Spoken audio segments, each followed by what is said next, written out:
Welcome, everybody. My name is Scott Haase, and if you haven't noticed the glow from both of us, I've got this natural thing about me, a little bit of a Cali vibe, but we got a natural, actually born and raised and in Cali right now guy. You can see that little halo over him right now.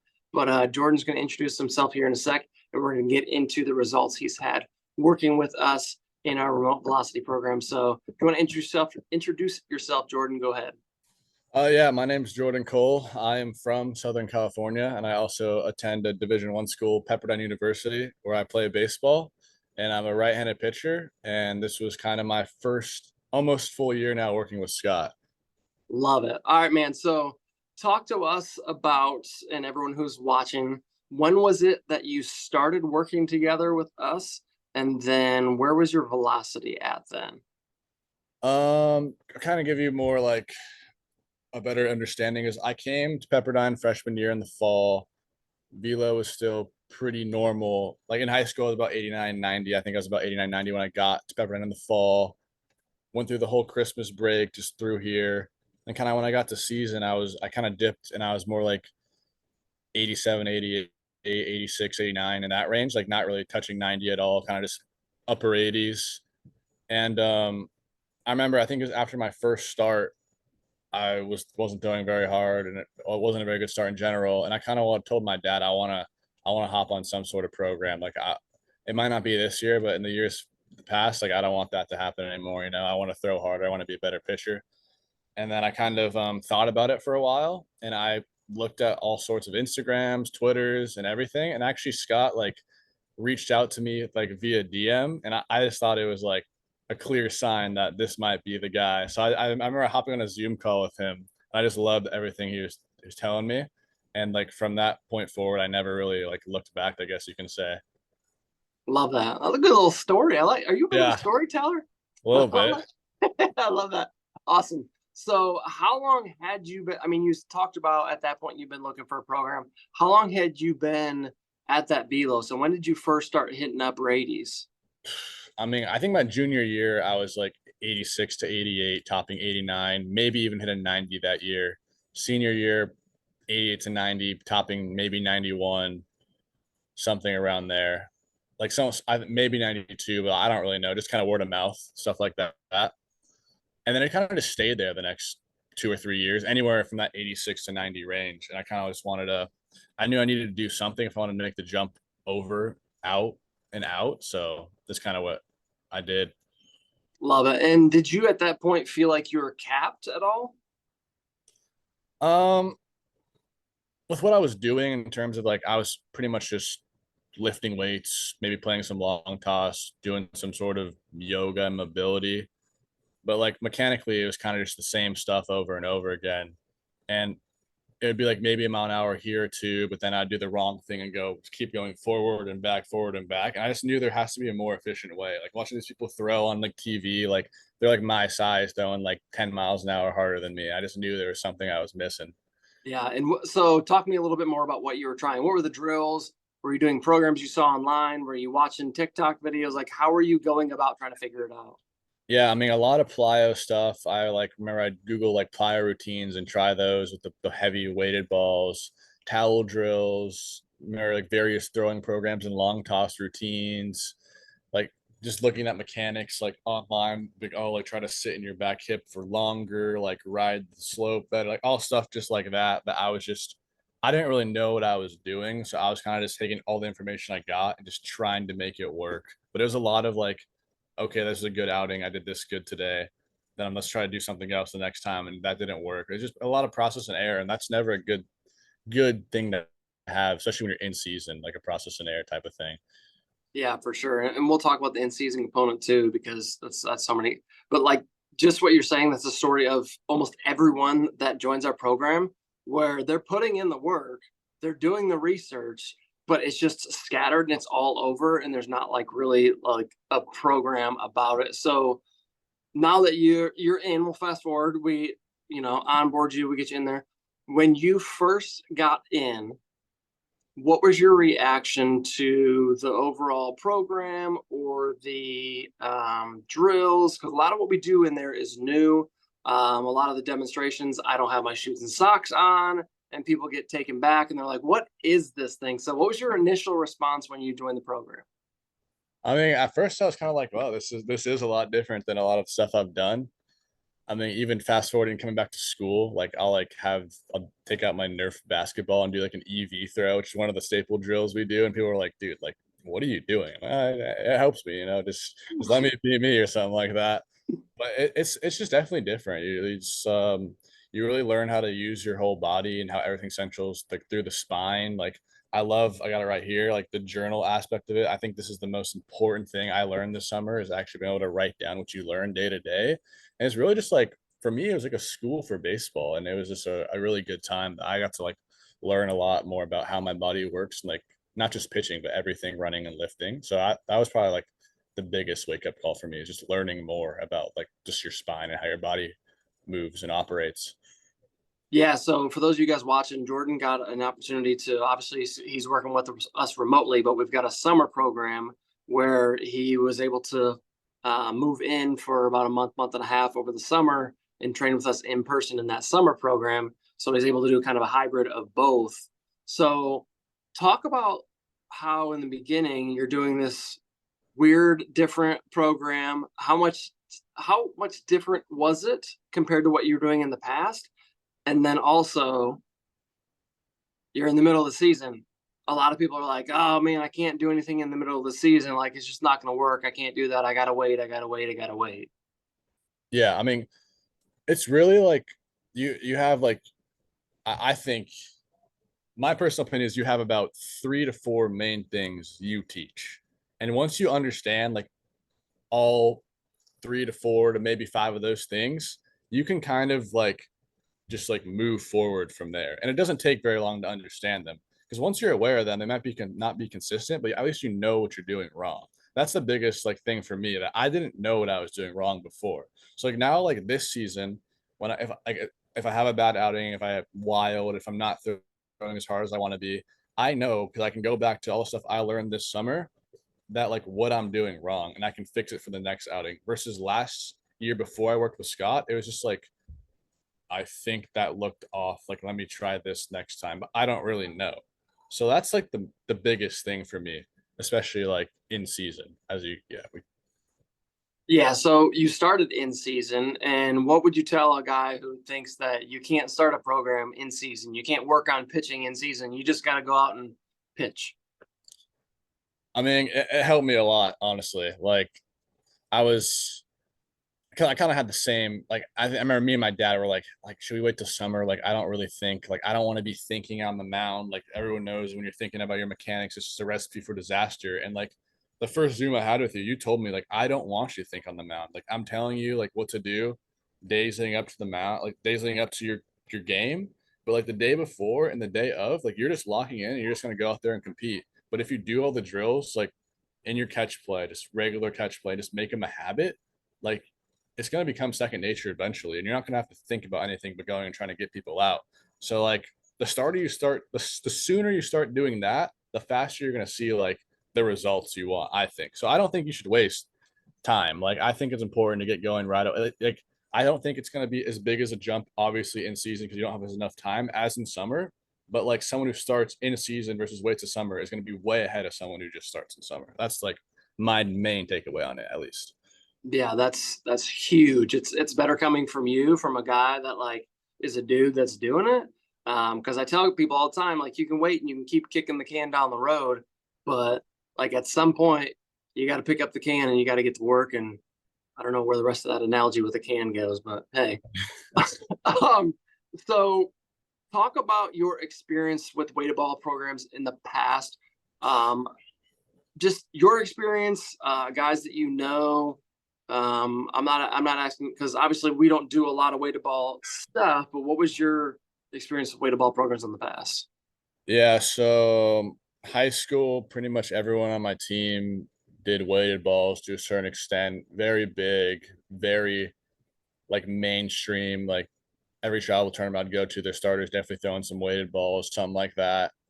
Got to college, kind of the same thing. A lot of weighted ball guys.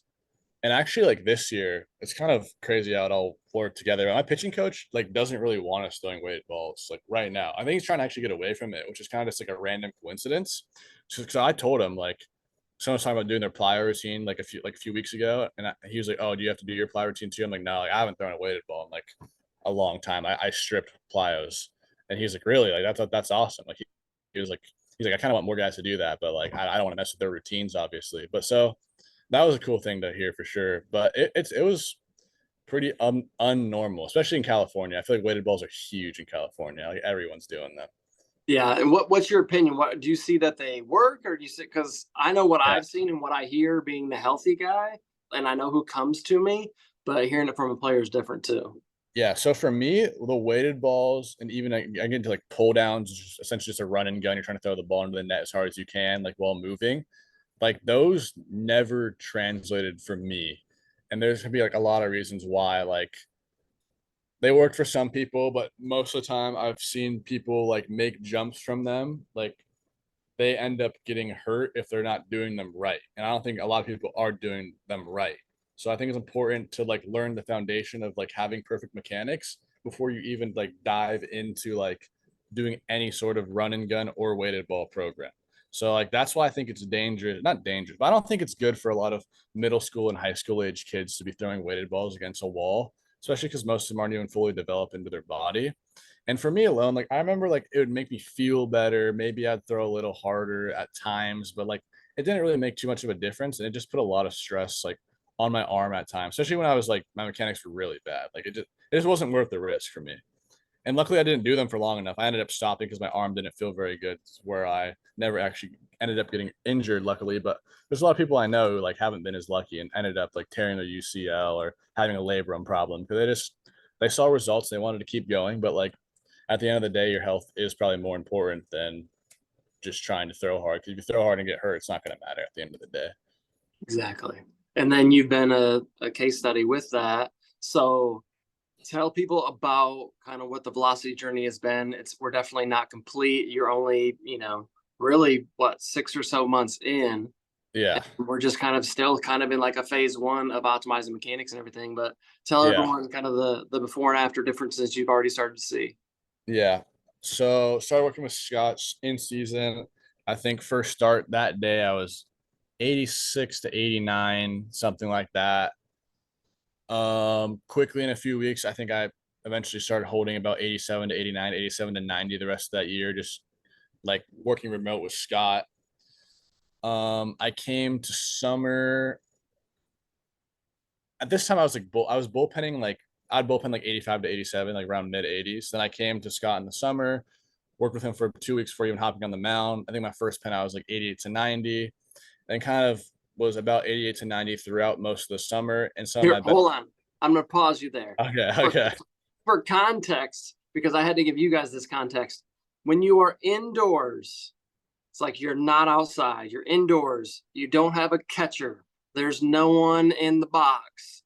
What you'll tend to see is a 2 to 5 mile per hour difference. So if, for example, Jordan's top velocity, the hardest he's ever thrown is 90 miles per hour, what you're going to tend to see in a bullpen is anything 2 to 5 miles per hour slower. So that could be 88, that could be 85.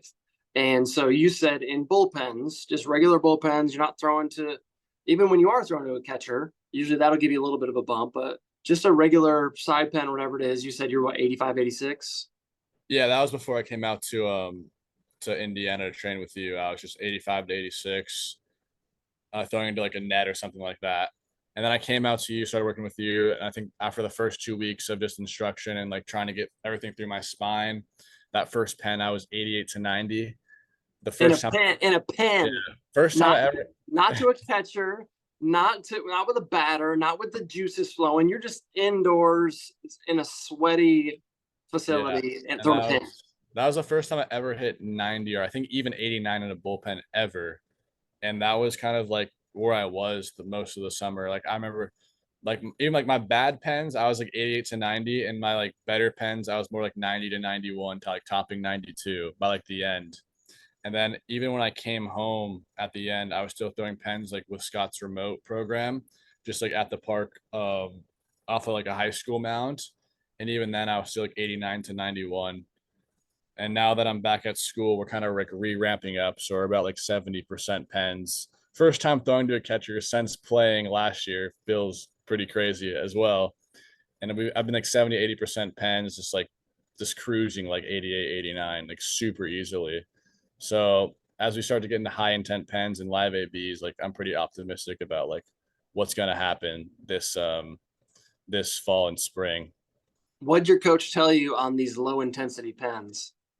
Um, I remember just in the warm-ups in the first low intensity pen, like I wasn't even on the mound yet. I was just kind of warming up, and I think I was like flicking like 88, and he was like 70% pen. You need to slow down, like or whatever. But like just like the biggest thing for me is just the effortless velo, like day in and day out. I'm playing catch like even to like 250 feet or something, just like on a line, just like flicking it to my partner, like right in the chest, something that I like could not do last year. Getting on the mound, like actually being able to control my intensity and kind of just like flick like 88, 89, which were like essentially like PRs for a little bit of my season last year, knowing that there's like so much more like left in the tank. And it's just like just the effortless feeling is probably like the best feeling to have, and just being comfortable with like my mechanics over time. Yeah, so talk about how your mechanics are feeling now. I mean, go in a little bit more detail of like how did you kind of get there? Did it feel effortless before? Like what did it feel like to try to get an 88 or an 89 before? Um, I mean, before it was all new to me, like working through the spine. That was gonna be new to a lot of people. So like before, I was really just trying to get into these positions and like hold them and like throw out of them, and I almost looked a little like robotic in the beginning. And I remember you even talked about this. Like it might look a little weird right now, but once you get back to like just being an athlete, it's gonna be like night and day. And like I remember like when I first started throwing with you this summer, like the way I would do my windup is where I'd stand staggered, so I'm like in a good posture and just like step back to like get where I want to go and just go down the mountain that way. And I'd do that all summer. And like since being back from school, like I'm so comfortable of like where I want my spine to be. Like I went back to like just a traditional windup where I can start wherever I want and I know where I need to get to before like I throw the ball. And like even like in catch play, like I do like these athletic throws where like I'm fielding a ground ball and I get to like I know where I need to get to, and it's just over time it's the comfort of it has just became like so much easier. And like I was not expecting it to happen like that soon, to be honest. I was expecting to be like pretty like not robotic, but thinking about it for a lot longer than I did. But I'm like happy it's starting to kind of just click in my brain. Yeah. What would you Yeah. say? What if you had to pick you don't have to just pick one, but what do you feel like is your favorite part about the program? The summer or the remote? The remote, just in general, the program, whether it's the drills or I mean, you mentioned the journaling. Like what's your favorite part about it? 100% it's the journaling. Like for me, because like I'm kind of I don't have like the best memory. So like for me to like write down stuff I feel like I have like I actually just finished like today. Like, so I have like 56, 57 now days of like actually like training, like recorded in this journal. I think dating back to like the first day I came on the summer program. And just being able to like even look back to like day 10 and like the things like I would like think about then to what I'm thinking about now is just like I like truly became like a student of like understanding like my body and like my mechanics. And that's like the best thing for me. Like I think the most beneficial thing I've learned is like being able to be my own coach and like self-correct things when things aren't going right, if they ever like happen to be going not the way I want to. But also being able to like draw a picture or like record how they feel when they are going right. So like when things don't stay there forever, you can look back and be like, okay, like I need to get back to this. Like so the journal for me has just been honestly like awesome. I can articulate everything I'm feeling. And it's easy for me to like fix my problems now. That's awesome. So from 85, 86 bullpens to 88 to 90 bullpens, touching 92, what would you tell someone that's on the fence about working with us and doing this program? I mean, I would say like if you just give it 1 month of your full effort, you'll see so fast like how much it can change like everything for you. Just like the effortlessness of your throw, like how your wellness, like how you should be aware of like how much you sleep, eat, all that stuff. It all ties together and it's all super important. And I don't think it's talked about enough, like how important like that stuff is. And if you just put in everything Scott's telling you to do for 1 month, I think you'll quickly see like why almost everyone who's came like through his program has like gotten better or more comfortable, and like from any age, from like all the way up to me, like being like a second year college kid to like working with like middle schoolers, or even starting to get it like then. So that's just like, if you're on the fence about it, just give it 1 month, and I think the rest will speak for itself for sure. That's awesome, man. Any last words of advice or encouragement or anything else? Um, I mean, not off the top of my head, I just think like at the end of the day, if you're getting better every day, if you can just like put your best foot forward, that you're going to be good in anything you choose to do in life. So that's about it though. Awesome. All right. If people want to follow your journey, because I know you got big goals out of Pepperdine and beyond, or they want to reach out to you for any questions, where's the best place to follow you and what's your username? Probably just Instagram. I think it's just Jordan Cole with like 2 E's and like an underscore. I actually think I have it like right here. Put it up here. I don't know. That'll be backwards. But like it's Jordan Cole with 2 E's and an underscore. You can just like follow me, DM me. I'll respond. And if you have any questions, feel free to look out. I love talking about baseball stuff, so that'd be awesome. But yeah, probably the best way there. Perfect. All right. Thanks, Jordan. Thanks for everyone for watching. If you are in the position that Jordan was, where your velocity's been stuck for 6 months, year 2, 3 years, and you're looking for an alternative to all the weighted ball programs out there, something that works, because our guys are adding on average 4 miles per hour and a lot more for a lot of guys. If you're interested to see if the program is a good fit for you, then there is, if you're watching this on YouTube, you can go ahead and click in the description below. There's going to be a link to my calendar. You can schedule and book a call. It'll be with me. It's just a conversation to see if you're a good fit. There's no cost for the call. If you're a good fit, great. We'll tell you next steps. If you're not, that's great too. And you guys can just click that link below. Otherwise, thank you guys for tuning in, and we'll see you on the next video.